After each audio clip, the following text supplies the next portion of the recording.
ሰላም ተመልካቾቻችን እንግዲህ ቤታ ሾው ነው ዛሬ ቤታ ሾው ፕሮግራማችን ተጀምሯል በአዲስ እንግዳ ወደ እናንተ ቀርብ ያለው እንግዲህ ቤታ ሾው የእናንተ ቤት ነው የምትፈልጉትን ነገር ማውራት እንችላለን ስለ ቤተሰብ ስለ ባል ስለ ሚስት ስለ ልጆች በአጠቃላይ ስለ ቤተሰብ ማውራት እንችላለን ሐሳብና አስተያየታችሁን ደግሞ ስክሪኑ ላይ ባለው ስልክ እንድትሰጡኝ ዩቲዩብ ቻናላችንን እንድትከታተሉ ጄኤምኤም ቴሌቪዥን ቤታ ሾው እንድትከታተሉ እየጋበዝኩኝ የዛሬውን እንግዳዬን አስተዋውቃችኋለሁ የዛሬው እንግዳዬ እንግዲህ ጋሽ መኮንን ደሳለኝ ይባላል የመሰረተ ክርስቶስ አያት አጥቢያ የጋብቻና የቤተሰብ አማካሪ ነው ዛሬ እንግዲህ ከሱ ጋር ጥሩ ጊዜ እናሳልፋለን አብራችሁ እንድትቆዩ በአክብሮት ጋበዝኩኝ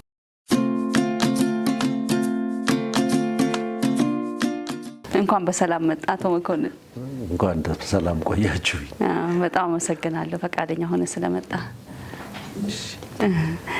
እስኪ እኔ እንግዲህ ትንሽ ስላንተ ተናግሬያለሁ ለተመልካች ስለ ራስ ስለ አገልግሎት ስለ ቤተሰብ ራስን ብታስተዋውቅልን እሺ እግዚአብሔር ይስጥልኝ ስሜ መኮንን ደሳለኝ ይባላል የመሰረተ ክርስቶስ ቤተክርስቲያን አባል ነኝ ጌታን ያገኘሁት ገና በወጣትነት ዘመኔ ነው አሁን 57ኛ ዓመቴ ላይ ገባለሁ ወደ ጌታ ከመጣሁኝ እና እነኚህ 56 57 ዓመታት በከፍታም በዝቅታም በደስታም በሐዘንም በመውደቅም በመነሳትም በተለያየ መንገድ ህይወት ውስጥ አልፍ ያለሁኝ እና ግን እግዚአብሔር እጄን ስለያዘኝ ዛሬ ለመድረስ ችያለሁ ባለ ትዳር ነኝ የሁለት ሴቶች ልጆችና የሶስት ወንዶች አባት ነኝ ደግሞ የ13 የልጅ አያት ነኝ እንግዲህ እኔ በቤተክርስቲያኔ በተለያየ መንገድ አገለግላለሁ ግን አሁን ባለሁበት ሁኔታ በአጥቢያዬ የጋብቻና ቤተሰብ ማማከር አገልግሎት ውስጥ እዛው ሆኜ አገለግላለሁ ከዛ ውጪ በኢትዮጵያ ወንጌላውያን ቤተክርስቲያናት ህብረት ውስጥ አገለግላለሁ እንደገና በብሔራዊ አባቶች ህብረት የሚባል አለ እና እዛ ውስጥም እንደዚሁ በቦርድ አገለግላለሁ ከነሱም ጋር እሳተፋለሁ እንግዲህ የተለያዩ አገልግሎቶች አሉኝ እዛ ውስጥ እዚህም እዛም እላለሁኝ ግን የወጣትነት ዘመኔን ያሳለፍኩበት በቤተክርስቲያን ውስጥ ያሳለፍኩት ነገር እኔ በቤተክርስቲያን ውስጥ ዲያቆን ብቻ አልሆንኩም ግን እሱንም ለምን እንዳልሆንኩ አልገባኝም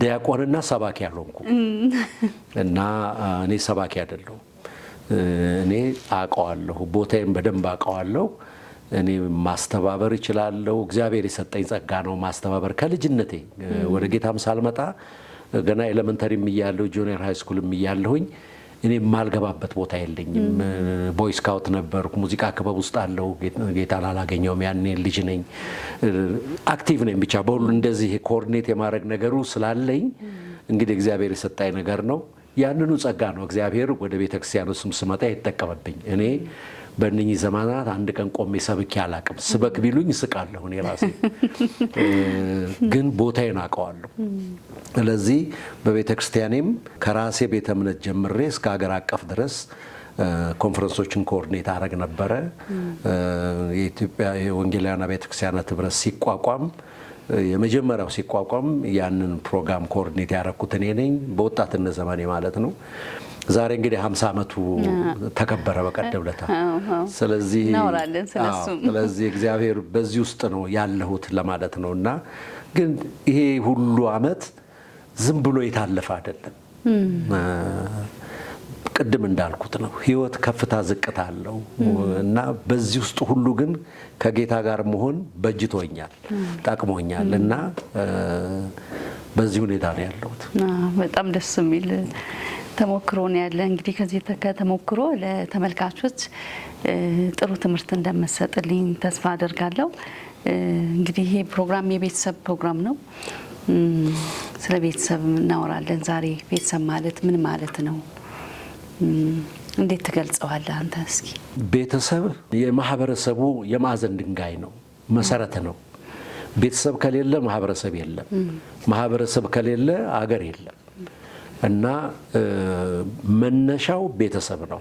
ይሄን ደግሞ የጀመረ እግዚአብሔር ነው፣ ሌላ አካል ሳይሆን እግዚአብሔር ነው ከመጀመሪያው ቤተሰብን የመሰረተው። ስለዚህ ቤተሰብ በመሰረታዊ ነገር ለየትኛውም ነገር መሰረት ነው ብዬ አምናለሁ እኔ። በሀገራችን ውስጥ ስለሚፈጠረው ቀውስ የቤተሰብ ችግር ነው። በሀገራችን ውስጥ ስለሚፈጠረው መልካም ነገር የቤተሰብ ውጤት ነው። ስለዚህ ቤተሰብ ውስጥ ያልተሰራ ስራ ውጭ ምንም ሌላ ነገር ሊመጣ አይችልም።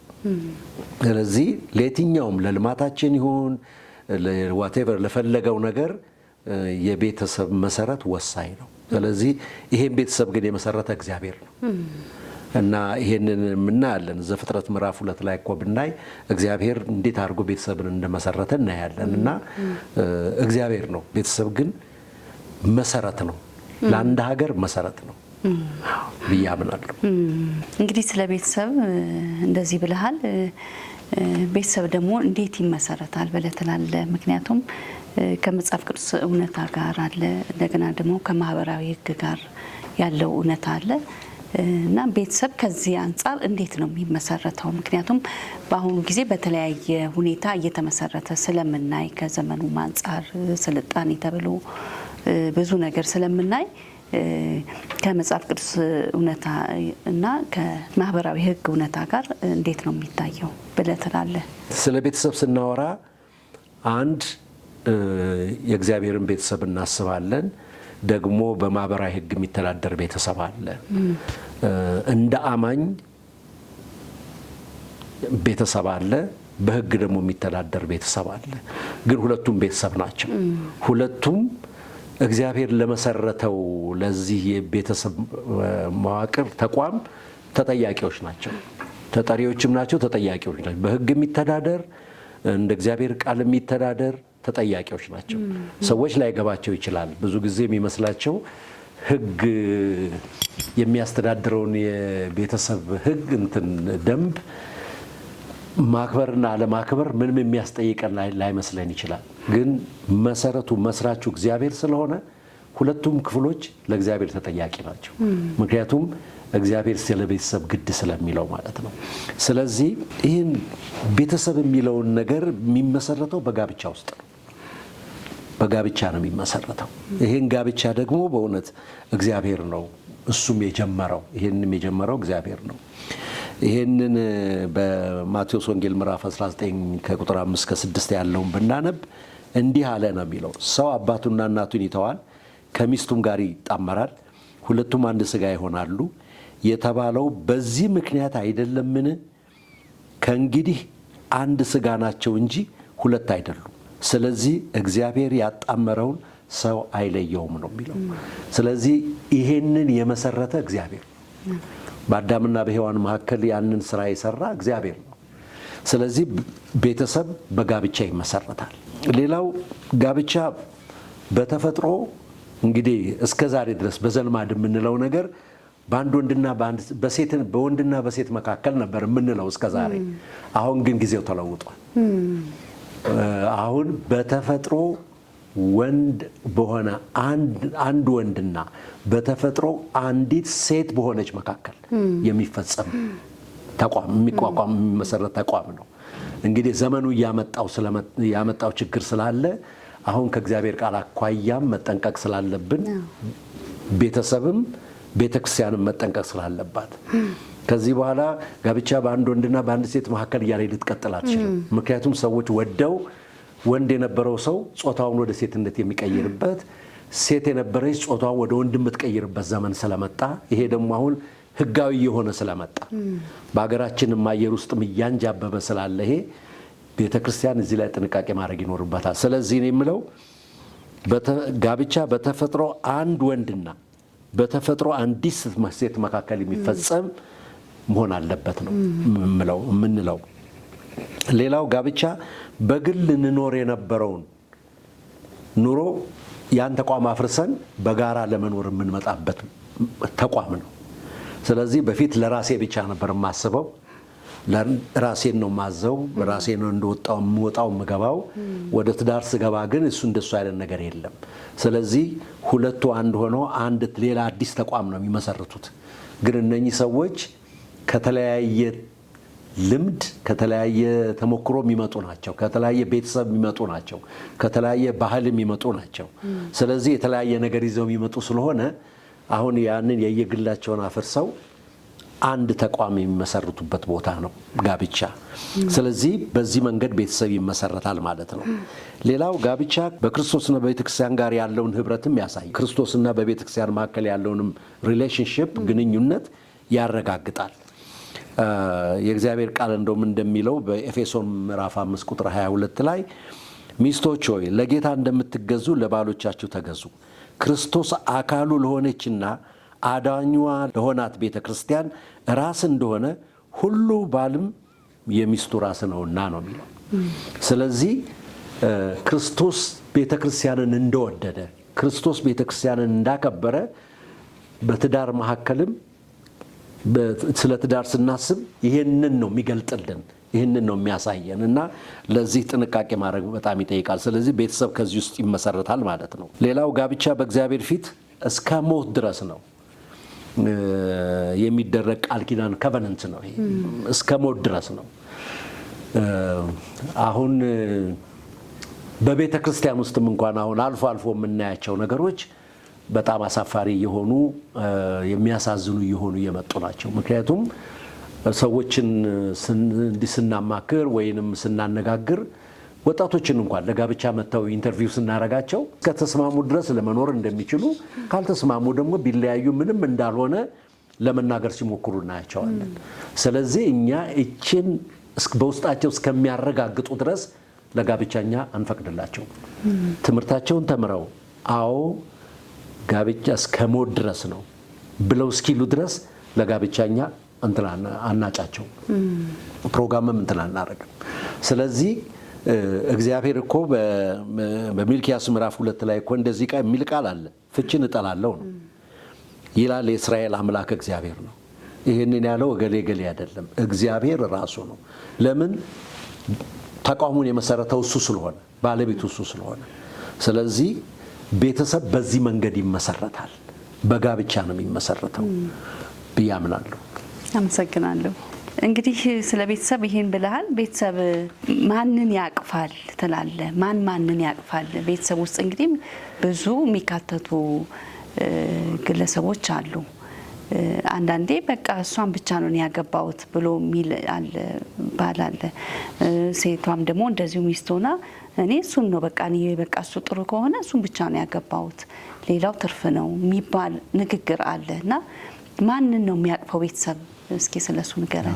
ምናልባት ከዛ በፊት አንድ ነገር መጨመር የምፈልገው ይሄ ከማህበራዊ ሕግ አኳያ ጋብቻን ስናስብ አሁን በእግዚአብሔር ቃል አኳያ ስናይ ያለውን ጋብቻ በእግዚአብሔር ቃል ነው የሚገዛው፣ ግን ወደ ሕግ ስንመጣ በሕግ ነው።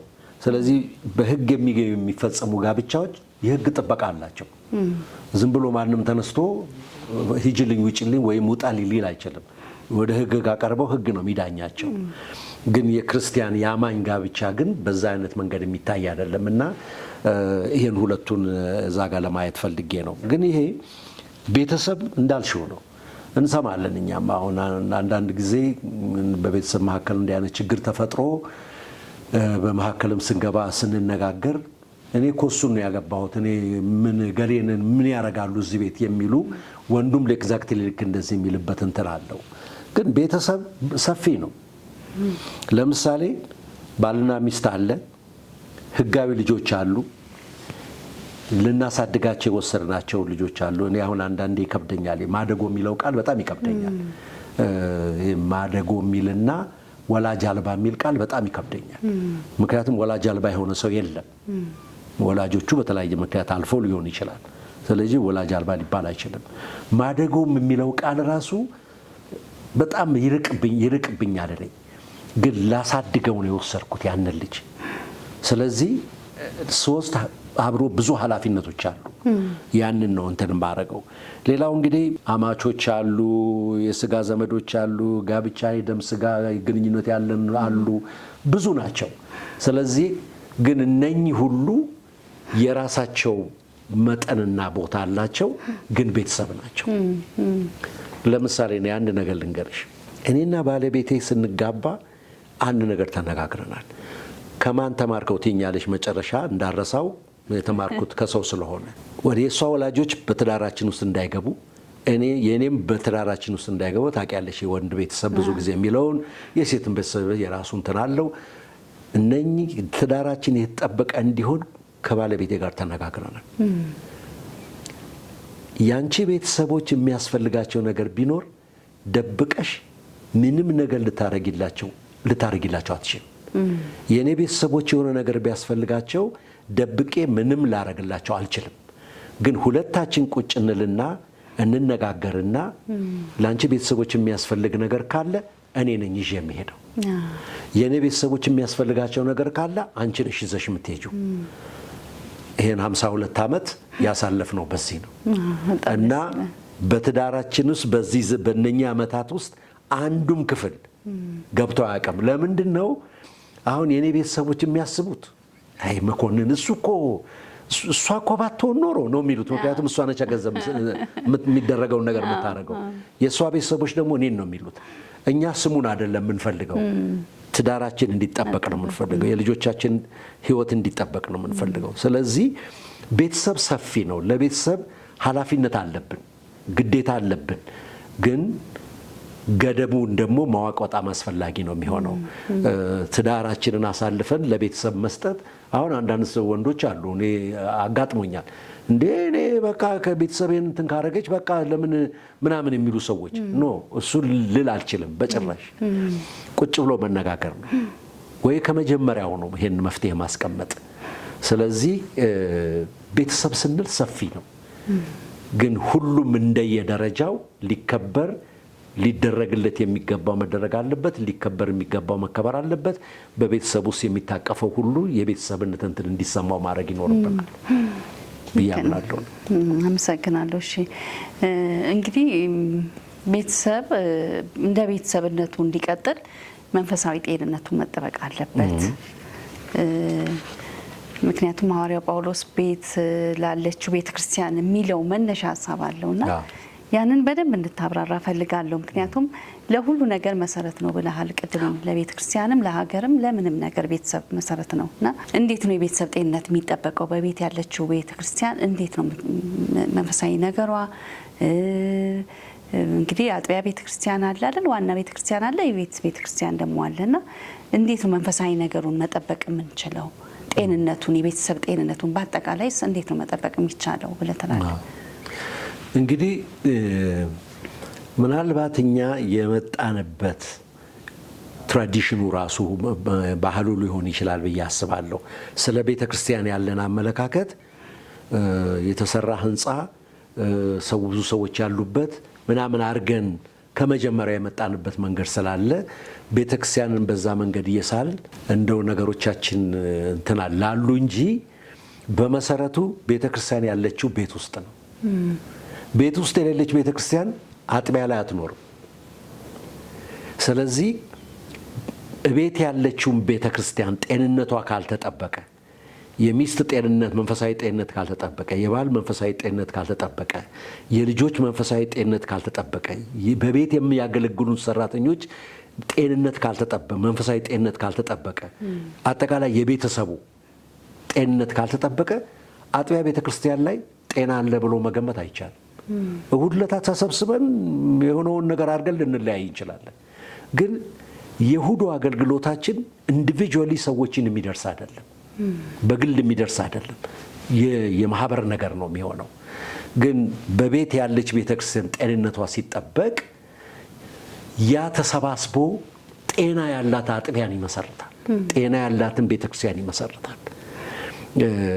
ለዚህ ነው ቅድም አንቺ እንዳልሽው የእግዚአብሔር ቃል በሮሜ ምዕራፍ 16 ላይ እንደዚህ የሚል ቃል አለ። በክርስቶስ ኢየሱስ አብረውኝ ለሚያገለግሉት ለጵርስቅላና ለአቂላ ሰላምታ አቅርቡልኝ። እነርሱም ለእኔ ሲሉ ሕይወታቸውን ለአደጋ አጋልጠው ሰጡ። እኔ ብቻ ሳልሆን የአሕዛብ አብያተ ክርስቲያናት ሁሉ ያመሰግኗቸዋል። በእነርሱ ቤት ላለች ቤተ ክርስቲያን ሰላምታ አቅርቡልኝ። ይላቸዋል። እነኚህ ሰዎች ድንኳን ሰፊዎች ናቸው። ታሪካቸውን ስናይ ልክ ጳውሎስ ድንኳን እየሰፋ ራሱን እንደሚያስተዳድር እነሱን ድንኳን የሚሰፉ ሰዎች ናቸው። ግን በቤታቸው ቤተክርስቲያን አለች። እንዴት አድርጎ ጳውሎስ እነኚህን ሰዎች በክብር ስለነሱ እንደሚናገር ስታይ ቤት ውስጥ ያለችው ቤተክርስቲያን ጤንነት መለኪያ ነው። እና አንዳንዴ ትኩሳት ምናምን ሲዘን ትኩሳት መለኪያ ይለካል አይደለም? ልክ እንደዛ ነው ሐዋርያው ጳውሎስ የአጥቢያው እነኚህን የቤት ቤተክርስቲያናት ትኩሳት በዚህ መንገድ የሚለካ ይመስለኛል። ስለዚህ በቤት ውስጥ ነው ቤተክርስቲያን የምትሰራው። ሌላው እንደገና በቆላስይስ ምዕራፍ 4 ላይም እንደዚሁ አይነት ቃል እናነባለን። የተወደደው ሐኪም ሉቃስ እንዲሁም ዴማስ ሰላምታ ያቀርቡላቸዋል። በሎዶቅያ ላሉት ወንድሞች ለንምፎም በቤቷም ላለች ቤተክርስቲያን ሰላምታ አቅርቡልኝ። ስለዚህ ክብሩ ራሱ እንትኑ ግሬሱ ራሱ አለ። ጳውሎስ ከሚናገረው ነገር ያቺ በቤት ውስጥ ያለች ቤተክርስቲያን እንዴት እየገለጣት እንደሆነ ግሬሱ ራሱ ይታያል፣ ጸጋው ራሱ ይታያል። ስለዚህ ጤንነት ነበረ ማለት ነው እዛ ቤት። ሌላም በፊልሞና ምዕራፍ 1 ላይም እንደዚህ የሚል ቃል አለ። የኢየሱስ ክርስቶስ እስረኛ ከሆነ ጳውሎስና ከወንድማችን ከጢሞቴዎስ ለውድ ወንድማችንና አብሮን ለሚሰራው ለፊልሞና፣ ለእህታችን ለአፍቢያ አብሮንም ወታደር ለሆነው ለአርቅጳን በቤትህ ላለችው ቤተ ክርስቲያን ነው የሚላቸው። ስለዚህ የክርስትና መነሻው ቦታ አጥቢያ ቤተክርስቲያን አይደለም። አጥቢያ ቤተክርስቲያን መሰብሰቢያ ነው፣ የብዙ አማኞች መሰብሰቢያ ነው። ቤት ውስጥ ነው ያለው። አዎ ለምሳሌ በአንድ ቤት ውስጥ እኮ ባል አማኝ ሳይሆን ሚስት አማኝ ልትሆን ትችላለች። ልጆች እንደዚህ የተለያየ ነገር ሊፈጠር ይችላል። ይሄንን ማኔጅ የምናደርግበትን ነገር ነው ማሰብ ያለብን እንጂ ግን አማኝ የሆነ ቤተሰብ ውስጥ ያለ ቤተሰብ ግን ጤንነቱ መለካት ያለበት በቤቱ። ብዙ እኮ ነገሮች እንሰማለን ዛሬ፣ በጣም ብዙ ነገሮች ተኮራርፈው የማይነጋገሩ በሕግ ያልተፋቱ ሰዎች ግን የተለያዩ ቤት ውስጥ ሆነው ወንዱ አልጋ ላይ ይተኛል ወይ ሶፋ ላይ ይተኛል ወይ ሚስት ሶፋ ላይ ተለያይተው የሚኖሩ እንዲህ አይነት ቤተሰቦች እኮ እናያለን እኮ እንሰማለን፣ እናያለን ደግሞ። ይሄ የጤንነት መጉደል ነው። አሁን አጥቢያ ቤተክርስቲያን እንዴት አድርጋ ነው እነኚህን ግለሰቦች በግል ደረጃ ሄዳ ይህን ነገር የምታውቀው? ልታውቅ አትችልም። ምክንያቱም ባይብል ስተዲ ነው አለ፣ እንሰበሰባለን፣ ችግር የለውም። የሰፈር ህብረት ነው አለ፣ ችግር የለም። እዛም እኮ እንዘምራለን፣ እናጨበጭባለን፣ ሁሉ ነገር አለ። ግን ይሄ በግል ሕክምና የሚፈልግ ነው። ጤና ምርመራ የሚፈልግ ነው። መንፈሳዊ ጤንነት ምርመራ የሚፈልግ ነው። ስለዚህ ባል ሚስቱ አዝናበት ሰላም ውስጡ አለ ብዬ አላምንም። ሚስት ባሏ አዝኖባት ውስጧ ሰላም አለ ብዬ አላምንም። ከሁሉ በላይ ግን ተጎጂዎቹ ልጆች ናቸው። እየተሳቀቁ ነው የሚኖሩት። አንዳንድ ቦታ እኮ አጋጥሞናል። በእንዲህ አይነት ሁኔታ ውስጥ ያለፉ ቤተሰቦች ልጆች እኔ የምን ትዳር የሚሉ እኮ አሉ። የምን ትዳር ትቀልዳላችሁ እንዴ ነው የሚሉት። ይሄ ከየት የመጣ ነው? እቤት ውስጥ ያመጣው መዘዝ ነው። እዛ ጋር ያልተደረገ ጥንቃቄ ነው። ስለዚህ እኔ አማኝ በቤቱ ያለችውን ቤተ ክርስቲያን ነው መጀመሪያ ማገልገል ያለበት። ሚስትም ትሁን ባልም ይሁን፣ አዎ ኃላፊነቱ የባል ነው። ግን ብቻ መጀመሪያ ቤታቸው ነው ማገልገል ያለባቸው፣ ቤታቸው ነው ማምለክ ያለባቸው። ያ ቦታ ዝማሬ የምንጀምርበት ቦታ ነው። ያ ቦታ ጸሎት የምንጀምርበት ቦታ ነው። ቸርች አይደለም የምንጀምረው። ጌታን ቸርች ብቀበል ቤቴ መጥቼ እኮ ነው የምጸልየው። እዛ የእግዚአብሔርን ቃል ማንበብ የሚጀምርበት ቦታ ነው። እንደ ቤተሰብ ፌሎሺፕ የማረግበት ቦታ ነው። ቸርች ለብዙዎቻችን እኮ ውቅያኖስ ነው እኮ። በቃ ሁለታ ገብተን ነው የምንወጣው። ግን ወደ ቤተክርስቲያን ስናስብ አይን ላይ አይን እንተያያለን። ግንኙነታችን ግልጽ ነው የሚሆነው። በግልም በህብረትም ብናረግ በቁጥር ብዙ አይደለንም እና ደካማና ጠንካራ ጎናችን እንተዋወቃለን፣ ልንደጋገፍ እንችላለን። ስለዚህ እኔ በቤት ያለች ቤተ ክርስቲያን ውስጥ ነው ጥንቃቄ ሊደረግ የሚገባው። አውቃለሁ ብዙ የጋብቻ አስተማሪዎች እንዳሉ አውቃለሁ። በጣም ብዙ የተመራመሩ ሊኖሩ ይችላሉ። እኔ ግን ለጋብቻ ምርምር ብቻ አይጠቅምም አይደለም ብለው እውቀት ሊጠቅም ይችላል። ግን ተግባራዊ ህይወታችን የት ነው ያለው ነው ጥያቄ ነው። ተግባራዊ ህይወታችን የት ጋር ነው ያለው? ቤታችን ነው የሚፈተሸው፣ ቸርች አይደለም። ቸርችማ ምን ችግር አለው? ሁድለታ ወጣለው እናገረው ሁሉም ይሰማኛል። የሚሰማ ይሰማኛል፣ የማይሰማኝ ደግሞ ዝም ብሎ ነው የሚያወራው ብሎ እንትን ይለኝ አይሰማኝም። ቤቴ ግን የሚሰሙኝ ሰዎች መፈጠር አለባቸው። እንዲሰሙኝ በትህትና እነሱን ማገልገል አለብኝ። ጌታን እዛ ጋር ነው ማክበር ያለብን ብዬ አምናለሁ። አመሰግናለሁ ጋሽ መኮንን። ተመልካቾቻችን ከአቶ መኮንን ደሳለኝ ጋር ያደረግነው ቆይታ በዚህ አላበቃም። ዛሬ ጥሩ ትምህርት እንደወሰዳችሁ ተስፋ አድርጋለሁ። ሳምንት ይቀጥላል። የቤታሾው ፕሮግራም እንግዲህ ሳምንት ይቀጥላል። የዛሬው በዚህ ተሰናበትኩኝ። አዘጋጃችሁና አቅራቢያችሁ ቤቴል ታምራት ነኝ። አስተያየታችሁን እንግዲህ እንዳልኳችሁ ስክሪኑ ላይ ባለው ስልክ እንድታደርሱን እጠይቃለሁ። ዩቲዩብ ቻናላችንንም ሰብስክራይብ እንድታደርጉ እዛ ላይም ኮሜንት እንድትሰጡን በፍቅር እንጠይቃለን። ሳምንት እንገናኛለን። ደህና ሁኑ።